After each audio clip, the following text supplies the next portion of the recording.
Well, hello, friends, neighbors. John, your whiskey neighbor here. Welcome down to the Nook. It is the Easter holiday weekend. I hope you and yours are well and maybe get a chance to get a bit of a break this weekend. I'm going to keep going with full sherried Scotch. So today I want to talk about a release from the Glenlivet. You know, Glenlivet puts out a huge amount of Scotch, certainly a big player in the industry, not craft distilling. But this is an interesting series. So this is another, I have shot one from the Nàdurra release. That one was peated. This is the Glenlivet Nàdurra, and this one has lived its entire life in first fill Oloroso sherry cask. So if you have any full sherry, it's another cask strength. So if you got some full sherry or cask strength, why don't you pour a little bit? Or any good Scotch, why don't you pour? And when we come back, I will share my thoughts on this, the Glenlivet Nàdurra Oloroso. 3, 4.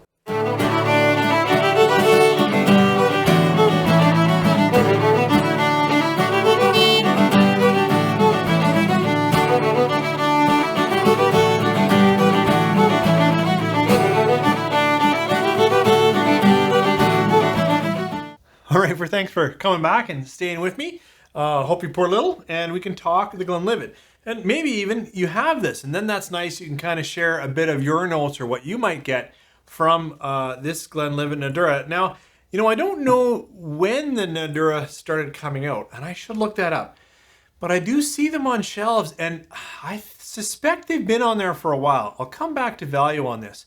But this bottle here, the Nàdurra, means it's all natural. So that's natural color, non-chill filtered, and it's released at its cask strength. So they come out in batches, so they're different. This one is, I think it's, OLO 818, and that one's coming out at 60.2% and was bottled in 2018. So this is another full sherried Scotch.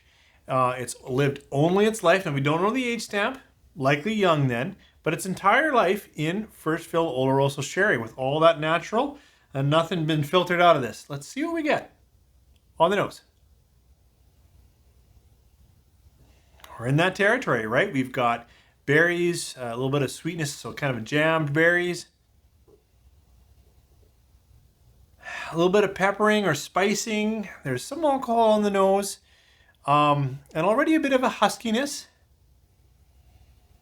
So the huskiness here is actually taking me into just a light cough syrup, and I really don't like cough syrup. So at first, the nose kind of puts me off a little bit, but it does have some nice full berries, some nice sweetness, some clear X sherry with a bit of spice.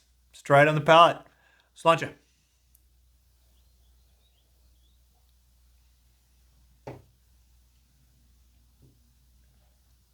Bold palate. Nice, strong leathered fruits.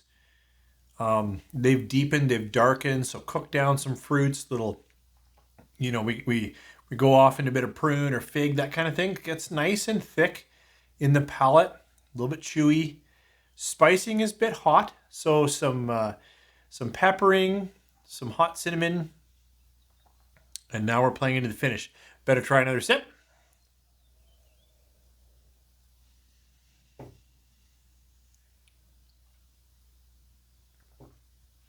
A little bit tannic, a little bit bitter on that second sip. Not overwhelming and not off-putting. Thankfully, the nose, I should try it again. The nose, and it often happens as you sip, you know, I think you become a bit more aware of the different layers.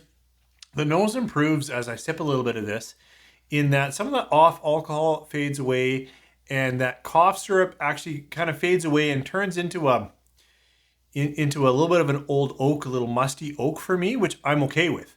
So thankfully, the nose improves the little bit of experience with it, and the flavors stay savory, thicker, sweet, dark. I can get a little espresso. Not that many chocolates on it for me.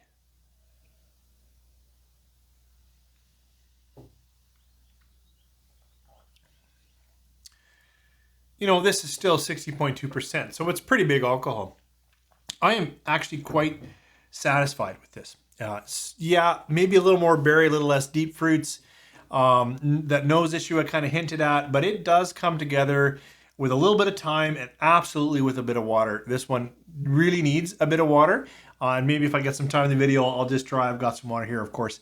I got this for a steal, and I suggest that, new releases of this will probably carry the premium price that they should. 60%, all natural, non-chill, non-colored. Like, this is Scotch as it should be, even from a big company.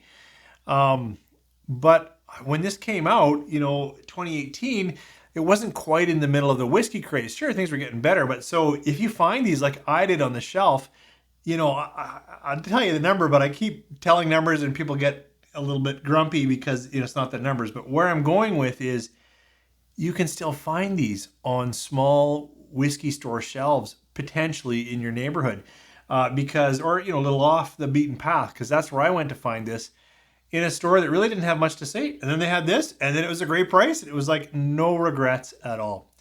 I do talk price because for me it means something. I don't have the ability to just buy $300-$400 bottles, or if I did, I'd obviously have to buy a lot less bottles, and I'm really enjoying my journey. So that's a bit why I take some time with price and why it does factor into my thinking.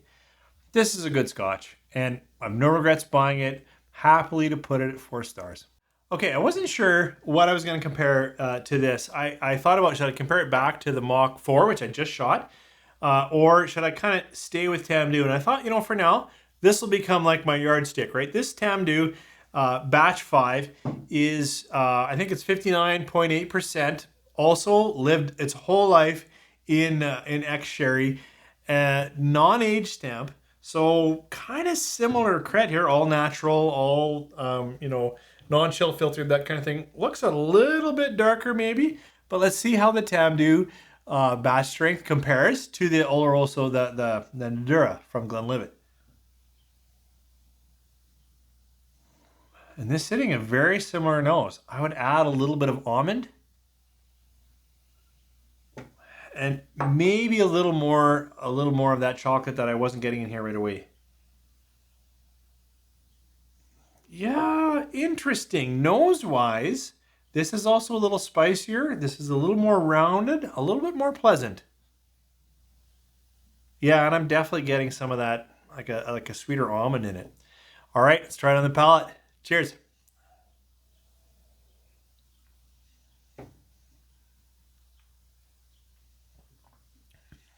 First part of that palate for me is deeper, richer. So much better. Now I'm even getting a bit of malt, a bit of graham cracker, all with that same goodness, right? It's that same thick red fruit, a bit of spice. And now what I'm really, as I've been shooting this in comparison, I'm getting is a sweet Thai chili. Very interesting. Another sip.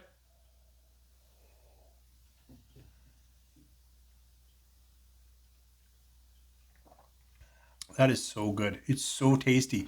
My mouth is, the finish dries up nice, and then it almost starts to water again, thinking, are we going to have another sip of that goodness?